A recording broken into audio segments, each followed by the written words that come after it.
کیا کبھی آپ نے وصیت کے بارے میں سنا؟ ول اور وصیت کیسے بنتی ہے؟ کن چیزوں کی وصیت ہوتی ہے؟ وصیت کس کے لیے کرنی چاہیے اور کس کے لیے کی ہوئی وصیت شریعت میں ویلڈ نہیں ہے؟ ان سب چیزوں کے بارے میں اگر آپ کے من میں سوال پیدا ہوتا ہے تو اس کے جواب کے لیے آخر تک اس ویڈیو کو دیکھتے رہے۔ اس میں وصیت کے متعلق پوری تفصیل موجود ہے۔ بسم اللہ الرحمن الرحیم۔ السلام علیکم ورحمۃ اللہ وبرکاتہ۔ محترم ناظرین و سامعین، آج کی اس مجلس میں وصیت کے متعلق تفصیلی بات ہم کرنے جا رہے ہیں۔ ناظرین و سامعین، انسان کا اٹھنا بیٹھنا لوگوں کے ساتھ ہوتا رہتا ہے، لین دین بھی یہ کرتا رہتا ہے۔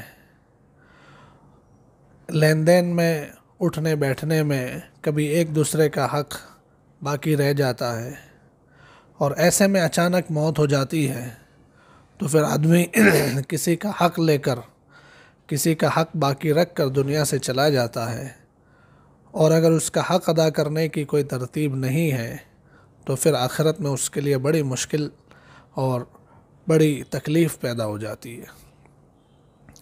دوسری طرف ہم دیکھیں تو کبھی کبھی انسان چاہتا ہے اپنی زندگی میں اپنی پراپرٹی، اپنی جائیداد، اپنا پیسہ خرچ کر کے اپنی آخرت بنا لے، اپنی جنت میں تیاری کر لے، لیکن اسے یہ ڈر بھی لگتا ہے کہ میں زندگی میں اپنی پراپرٹی دے دوں گا اور پھر آخر زندگی میں مجھے ضرورت پڑی تو کیا؟ اور دوسری طرف اگر وہ یہ سوچ کر نہیں دیتا تو پھر اسے یہ ڈر بھی لگا رہتا ہے کہ میری موت کے بعد میری اولاد میرا مال، میری جائیداد، میری پراپرٹی استعمال کرے گی اور میرے لیے ایصال ثواب نہیں کرے گی، میرے لیے جنت کی ترتیب نہیں بنائے گی، تو پھر میرا مال میں چھوڑ کے مر جاؤں گا اور اس کا آخرت میں مجھے کوئی فائدہ نہیں۔ اس جیسی سچویشن اور اس جیسی حالت کے لیے شریعت میں وصیت کا حکم دیا گیا ہے۔ وصیت کی ترتیب بتلائیے۔ وصیت کا جو لفظ ہے اس کا مطلب ہوتا ہے تاکیدی بات۔ چونکہ عام طور سے آدمی اپنی پراپرٹی کے بارے میں جو بات کرتا ہے یا مرنے سے پہلے جو باتیں کرتا ہے وہ بہت تاکیدی باتیں ہوتی ہے، سننے والے بھی اس کو بڑی تاکیدی بات سمجھ کر غور اور توجہ کے ساتھ سنتے ہیں، اس لیے اسے وصیت کہتے ہیں۔ ناظرین و سامعین، وصیت کے بارے میں حضور نبی کریم صلی اللہ علیہ وآلہ وسلم کا فرمان ہے۔ صحیح بخاری اور صحیح مسلم میں یہ حدیث ہے جس کا خلاصہ ہے کہ جس شخص کے پاس کوئی ایسی چیز ہو جس کی وصیت کرنا ضروری ہے، یعنی کسی کا کوئی حق ہے، کوئی اس کی ذمہ داری میں کسی کا کوئی مالی حق ہے یا کوئی واجب باقی رہ گیا ہے، تو کوئی حق کسی کا باقی تھا، وصیت کرنے کی کوئی چیز اس پر ضروری تھی، اس کے باوجود اس نے اپنی وصیت کو تیار کر کے نہیں رکھا، تو 2 راتیں بھی اس حال میں گزارنا اس کے لیے جائز نہیں ہے۔ یعنی اتنی تاکید کی گئی ہے کہ آپ کے اوپر کوئی ایسی چیز ہے واجب جس کی ادائیگی ضروری ہے اور آپ ابھی نہیں کر سکتے، تو آپ نے اس کی وصیت بنا کے نہیں رکھی تو یہ آپ کے لیے جائز نہیں ہے۔ دیکھیے اس حدیث پاک میں ہمیں ایک کیسا میسیج مل رہا ہے۔ اس وصیت کی تیاری کر کے وصیت بنا کر رکھنے میں ہمیں حضور نبی کریم صلی اللہ علیہ وآلہ وسلم نے موت کی یاد تازہ رکھنے کی ایک بہترین ترتیب بتلائی ہے کہ اس کے ذریعے سے آپ اپنی موت کو تازہ کر سکتے ہیں۔ کیونکہ آدمی اپنی جوانی میں بھی وصیت لکھتا ہے تو اسے وصیت لکھتے لکھتے، وصیت بناتے بناتے اس کی موت یاد آ جاتی ہے۔ تو اس لیے ضروری بنتا ہے ہم پر کہ ہم ایسی چیزوں کی وصیت بنا کے رکھیں، ایسی چیزوں کی وصیت لکھ کر رکھیں جس کی وصیت کرنا ضروری ہے۔ تب کون سی چیزیں ہیں جن کی وصیت کرنا ضروری ہے؟ ایسی کون سی باتیں ہیں جن کی وصیت ہونی چاہیے؟ عام طور سے ہمارے لوگ اس سے ناواقف ہوتے ہیں، انہیں پتہ ہی نہیں ہوتا۔ لوگ سمجھتے ہیں کہ وصیت تو صرف پراپرٹی کی ہونی چاہیے، وصیت تو صرف مال کی ہونی چاہیے، اس لیے کبھی کوئی ول اور وصیت بناتا بھی ہے تو صرف پراپرٹی کی اور مال کی وصیت بنتی ہے، لیکن جن چیزوں کی وصیت ضروری ہے ان کی وصیت نہیں ہوتی۔ جب بھی کسی کا انتقال ہوتا ہے اور اس کے وارثدار ہمارے پاس آتے ہیں اس کے مسائل پوچھنے کے لیے، اکثر ہم پوچھتے ہیں کہ بھئی وصیت کی تھی مرحوم نے؟ تو نہیں کی، اس لیے کہ پتہ ہی نہیں ہے کہ یہ چیزیں بھی وصیت کے قابل ہے۔ تو آئیے ہم دیکھتے ہیں کہ کون کون سی چیزیں ایسی ہیں جن کی وصیت کرنا ضروری ہوتی ہے۔ پہلے نمبر کی چیز ہے نماز روزے اگر ہمارے اوپر باقی رہ گئے ہیں، بیماری کی وجہ سے یا غفلت کی وجہ سے، کسی عذر کی وجہ سے جو نمازیں چھوٹ گئی ہے، جو روزے چھوٹ گئے ہیں اور ہم اس حالت میں ہیں کہ اس کی قضا نہیں کر سکے ہیں اور اب بیماری کے بستر پر پڑ گئے ہیں کہ اب قضا بھی نہیں ہو سکتی، تو وصیت لکھ کر رکھے کہ میرے بعد میری نماز روزے کی فدیے کی ترتیب بنائی جائے۔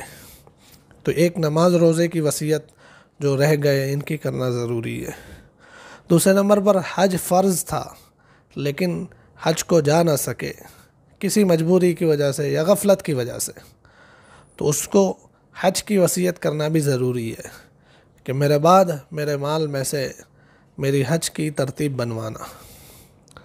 تیسری چیز ہے بیوی کا مہر اگر ادا نہیں کیا زندگی میں، جیسا کہ عام طور سے ایسا ہوتا ہے کہ نکاح میں طے ہو جاتا ہے اور بیوی کو دیتے نہیں ہے، زندگی اسی طرح سے چلتی رہتی ہے اور بیوی کا مہر باقی ادا کرنا۔ اب انتقال ہو گیا تو جو کچھ مال جائیداد وغیرہ ہے سب بچے اور بچیاں سب تقسیم کر لیتے ہیں اور بیوی کو اس کا مہر اب تک بھی نہیں ملتا۔ تو اس لیے اگر بیوی کا مہر نہیں دیا، ترتیب تو یہی ہونی چاہیے کہ نکاح کے وقت دے ہی دیا جائے، لیکن اگر کسی وجہ سے نہیں دیا، باقی رہ گیا ہے، تو اس کی وصیت کرنا ضروری ہے کہ میرے مال میں سے پہلے میری بیوی کا مہر دے دیا جائے، اس کے بعد باقی کا بٹوارا ہو۔ پھر ایک چیز ہے کہ آپ کے اوپر کس کس کا کتنا کتنا قرض باقی ہے، اس کی وصیت کرنا ضروری ہے۔ کسی سے قرضہ لیا ہوا ہے اور دینا باقی رہ گیا ہے تو اس کو نوٹ کرے، اس کو لکھ کر رکھے، وصیت میں اس کو شامل کر کے رکھے کہ اتنا اتنا فلاں فلاں کا قرضہ مجھ پر باقی ہے۔ اس لیے کہ ناظرین، آدمی قرضہ چھوڑ کر مر گیا اور اس کے قرضے کی ادائیگی کی کوئی ترتیب نہیں ہے۔ ترتیب نہیں ہے کا مطلب یہ ہے کہ اس نے وصیت کی ہی نہیں ہے، نہ اپنی اولاد کو بتلایا ہے۔ اب اولاد کو پتہ ہی نہیں ہے کہ ہمارے ابا کا فلاں فلاں جگہ پر اتنا اتنا قرضہ باقی ہے، ان کو پتہ ہی نہیں ہے، اور نہ سامنے والے مانگنے آتے ہیں یہ سوچ کر کہ بھئی آدمی چلا گیا، اس کے اولاد کے پاس کس منہ سے جائے۔ نہ اس نے معاف کیا، نہ وہ مانگنے آیا، اولاد کو پتہ نہیں ہے، اولاد تو آپ کا مال مزے سے استعمال کر رہی ہے اور آپ پر اس قرضہ چھوڑ کر جانے کی وجہ سے آخرت میں عذاب آپ کو بھگتنا پڑ رہا ہے۔ روایتوں میں اس پر بہت سخت وعید اور بہت سخت تاکید آئی ہے۔ فرمایا جس کا خلاصہ ہے کہ جو آدمی قرضہ چھوڑ کر چلا گیا ہے تو وہ شہید بھی ہو جائے تو اس کے سارے گناہ معاف ہو جائیں گے، لیکن یہ قرضہ معاف نہیں ہوگا۔ اسی طرح سے اللہ کے رسول صلی اللہ علیہ وآلہ وسلم کا عمل بھی روایتوں میں ملتا ہے کہ جس کا جنازہ سامنے لایا جاتا نماز جنازہ پڑھنے کے لیے تو آپ پوچھتے تھے کہ بھئی اس نے قرضہ چھوڑا ہے؟ لوگ کہتے ہیں ہاں قرضہ چھوڑا ہے۔ تو قرض کی ادائیگی کی کوئی ترتیب ہے اس کے پاس؟ اتنا مال بھی ہے کہ اس کا قرضہ ادا کیا جائے؟ تو اگر نہیں ہوتا، قرض کی ادائیگی کی کوئی ترتیب نہیں ہوتی، تو آپ فرما دیتے صحابہ سے کہ تم نماز پڑھ لو، اس پر میں نماز نہیں پڑھ سکتا۔ تو کتنی سخت بات ہے یہ۔ ایک روایت میں یہاں تک بتلایا گیا کہ آدمی قرضہ چھوڑ کر چلا گیا ہے تو جنت میں داخل ہونے سے روک دیا جاتا ہے جب تک کہ اس کے اس چھوڑے ہوئے قرضے کی ترتیب نہ بن جائے۔ تو اس لیے کس کس کا کتنا کتنا قرضہ باقی ہے، وصیت میں یہ ترتیب لکھنا اور اس کی ترتیب بنا کے جانا ضروری ہے۔ اسی طریقے سے ایک اور چیز جو وصیت کے قابل ہے، ہفتوں پر خریدی ہوئی چیزیں، جیسا کہ آج کل انسٹالمنٹ پر چیزیں خریدنے کا رواج ہے، اس نے انسٹالمنٹ پر موبائل خریدا، اے سی خریدا، کوئی اور چیز خریدی ہوئی ہے، گاڑی خریدی ہوئی ہے، اور وہ بندہ انتقال کر گیا، ہفتے باقی ہے، اس کے انسٹالمنٹ باقی ہے، تو پھر اس کی وصیت بھی کر کے جائے تاکہ اولاد جو ہے آپ کی طرف سے آپ کے مال میں سے اس چیز کو پورا کریں۔ پھر اسی طرح سے ایک چیز ضروری ہے، گزشتہ سالوں کی باقی زکوٰۃ، گزشتہ سالوں کے باقی صدقۃ الفطر، ویسے تو ہر سال زکوٰۃ ادا کر دینی ہوتی ہے، لیکن رہ گئی ہے زکوٰۃ کسی وجہ سے، صدقہ فطر رہ گئے ہیں، تو اس کی وصیت بھی کرنا ضروری ہے، اس کی وصیت لکھنا بھی ضروری ہے۔ اسی طرح سے کسی کی کوئی چیز، کسی کا کوئی حق ناجائز طور پر قبضہ جما لیا تھا، تو اب زندگی بھر تو استعمال کرتے رہے، اب اسی طرح سے چلا جائے گا تو پھر اس کی آخرت بہت بگڑ جائے گی۔ اس لیے کم سے کم جاتے جاتے تو وصیت کر کے جائے اپنی اولاد کو کہ یہ قبضہ میں نے غلط جمایا ہوا ہے، یہ چیز فلانے کی ہے، اس کو لوٹا دی جائے، اس چیز کی وصیت کر کے جائے۔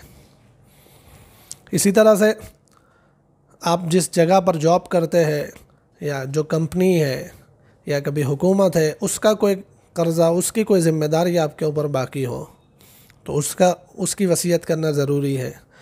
مکان، دکان وغیرہ کا جو کرایہ ہوتا ہے، یہ آپ کے ذمے میں کوئی باقی رہ گیا ہے تو اس کی وصیت کرنا ضروری ہے۔